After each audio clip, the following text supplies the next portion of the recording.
Good morning, rise and shine. Thanks so much for coming back for another day of the Seven Figure Sunrise Summit. Thank you so much for enjoying our stuff and giving us feedback. And I am so happy to be able to introduce to you this morning.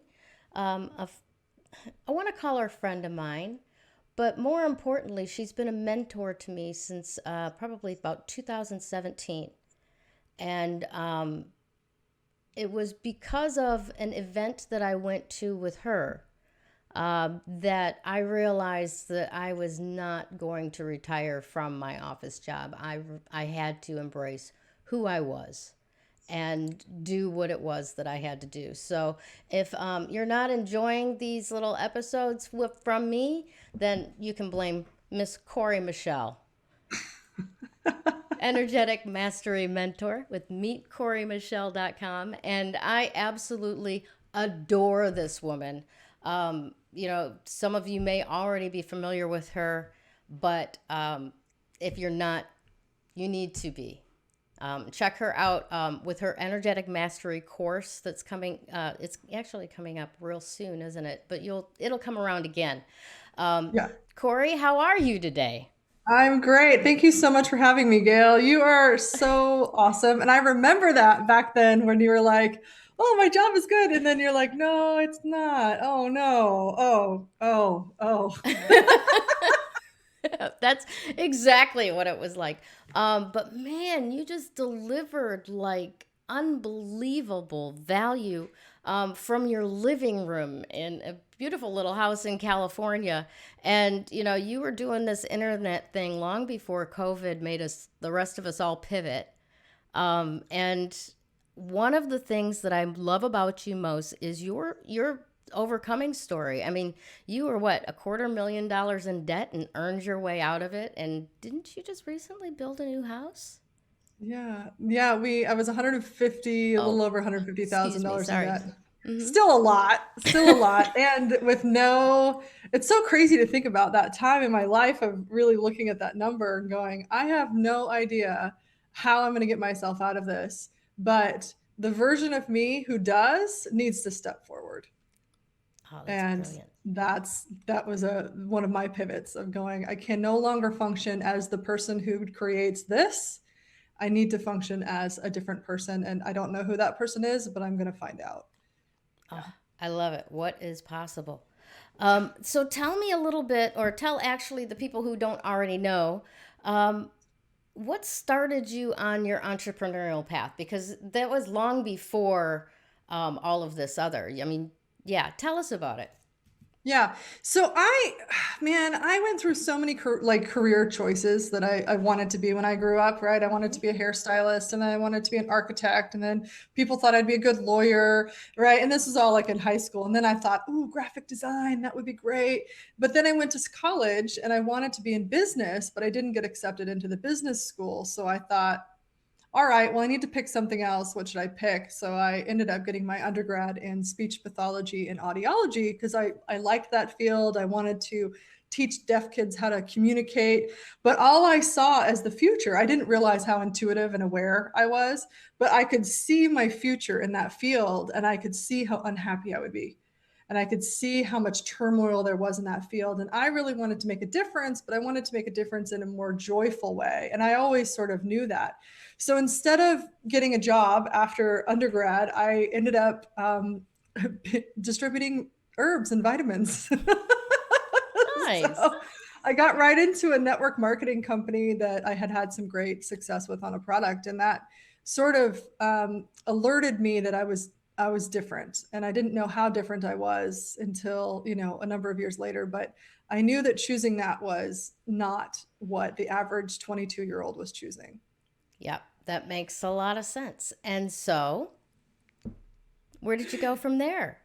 Um, Well, no, I my want what I actually want to do. I'm so sorry. Is I want to kind of jump forward to in the career that you have now. What does it take to create that or to reach that milestone, that two comma club? The Two Comma Club, yeah, that's Hmm. such a great question.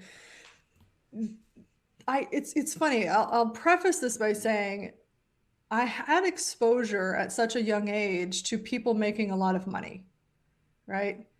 I had that exposure of people saying, we're making 10 grand a month, we're making 100 grand a month, we're making that. And I always sort of had that in my mind, even though it took me another probably 15 years to actually, for me, 17 years to do it for myself. I was always my target. So I was always looking for, okay, what is it? Where is my vehicle that could create that? And if I'm not in the right vehicle, then I need to get out of this vehicle when it's the right time and hop in another vehicle, Mhm. right? Until I find one that will actually take me to that financial freedom. But it was really for me more motivation about freedom in general, because I knew that if I had money, I would have choices, right? And so knowing how to have that money would give me the choices, right? Not necessarily make me happy, but give me the choices. So prefacing with that, um, I feel like that entrepreneurial spirit, along with not having a back door for yourself, right? So when I came into coaching, which is what I do now, right? There was no other backdoor. There was no go get a job. There was no, well, if this isn't going to happen, then I'll do that. There was no doubt in my world that I wasn't going to do this, right? I didn't know how like successful I would be. I hoped that I would be really successful, right? I wanted to be really successful. But what I knew for sure was there was no going back. The only way to get to the freedom that I wanted in life, which was to live anywhere in the world, to work anywhere in the world, to travel the world, to not have to report to anybody, right? And to be able to use my brilliance and creativity and genius, and also to have lots of choices. So the only vehicle for that was being an entrepreneur and Right. creating something that was uniquely mine, that I could have basically control over. That's amazing. Yes. So no back door. There's No got back to door. be, your back's against the wall. There's no other way to do this. You have to go through. Yeah. Yeah, that's easier said than done at times, isn't it? Yeah, well, we have so many back doors. I mean, I hear a lot. I've worked with a lot of entrepreneurs. I've worked with a lot of people in transition.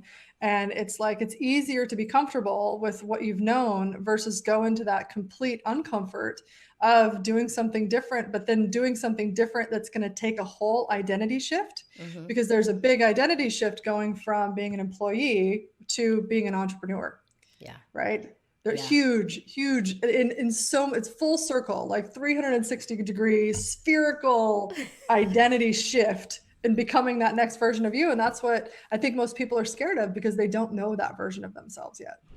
100% hit the nail on the head there, and I've been experiencing it for 14 months. There's definitely a transformation that has to occur, going from being the way an employee thinks to the way an entrepreneur thinks. So what one routine or ritual or practice would you say contributed most to your success?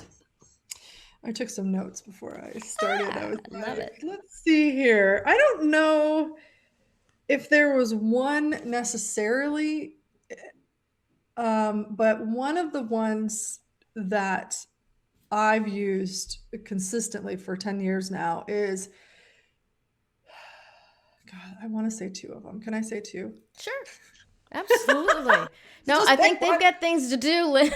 No, give us what you got, sweetheart. Thank you. So one would be, because I'm highly intuitive and because I like to go with my flow, not just a to-do list. Because if I get caught up in a to-do list, then I'm just doing stuff and I'm not actually like vibing with what I'm creating. And that's what I really like about what I do, is that I get to create it. I'm the creator of this. So when I ask every day, what actually needs to be done today to move this forward? Mm. And not just from the to-do list, because oftentimes there'll be another awareness that comes through that I go, oh yeah, there's that. And then I action that, and then boom, it like knocks down a whole bunch of dominoes. So it's, planning, having strategy, working your plan, but also layered in with your awareness and your intuition. Beautiful. And what's the other one? I think I actually said them both Did you? together. I'm sorry. There's, I was well, it's, taking notes myself because this is brilliant. I well, seriously was. I Yeah. think that well, I think I was going to say this at the end, your last question that you were going to ask me, but I'll say it now because we're talking about it. Okay. The one of the things that took me from, I don't know, under 100 grand to under 200 grand in my business to beyond millions was when I started actually setting targets from my awareness instead of setting targets from this is a problem we need to solve, this is something we need to overcome, or just arbitrarily picking a target, right? Or even something for like egoic targets. Like, I want to have 1 million followers because I want to look good. That'll make me feel good. Like, if you go for stuff that's egoic or problem solving or just maybe somebody else's target, like sometimes business coaches will say, oh, you should target for this much money, and it's not truly yours, right? You got to come from targets that are congruent. And when you learn how to do that for yourself,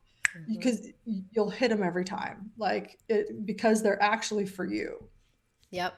Actually, I recall one of the money programs that you hosted that I was a part of, that you were giving that lesson, and my awareness said that I was going to bring in $6,000 that month. And I did not see where that was going to come from, but I'll be darned. It absolutely happened. It absolutely happened. Things came out of nowhere and showed up for it. So, yes, I highly recommend your money programs. Oh my gosh. Yes. All right. So, what else did you stop doing? Oh man, probably, God, there's so much that I stopped doing. But I think one of the big things that people don't necessarily talk about is I actually stopped engaging with people that weren't on my track, right? That weren't in my vibe, that didn't fully weren't fully supporting me, Hmm. like as friends, and things like that. So I started to eliminate the noise in my environment. So that was some relationships, right? That were, those people that you've thought were friends for a long time, but they're really smashing you behind your back, right? And you're like, Okay. what's happening here? Like, so even dealing with that, I eliminated a lot of the noise. That's, So it was yeah, some that's a good way to put it. relationships, right? It was just noise. It was just distraction, drama. I don't have any energy for that because we only have certain time, 24 hours a day. We only have certain energy a day too. So if our attention and energy is paying attention to drama or even worry or other sort of energies that aren't really helpful, then that's a waste of your creative life force. So when I figured that out, I just started getting stuff out of my space. There's a few other things like having an organized, living space, but also making sure that I was on the same page with my team and, that sort of stuff. But just cleaning it all up so the noise is gone helps a lot. Excellent advice. Excellent advice. Now, before we send everybody on their way for the day, I wanted to ask you if you have any wisdom to impart to our seven-figure seekers. Seven figure seekers. I love Seven-figure that. seekers.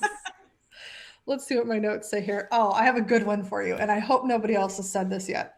So it'll be an addition. And that is, don't live by your emotions. Live by your dreams. Live by the inspiration, not the emotions. Because the emotions will get you distracted and everybody else's stuff and the world stuff. Focus on your inspiration, what you're inspired by, what would you would love to have your life be like, and put all as much energy as you can into that and leave the rest behind. Beautiful. Absolutely $1 million advice right there. Right there. Thank you so much, Cory, for taking the time to start our day with a lot of positivity and a lot of joy. And thank you again for everything that you do in the world, including for me. Oh, my pleasure, Gail. Thank you so much for contributing to all these people and inspiring a whole bunch of new millionaires. Beautiful. Bye, all. Take care.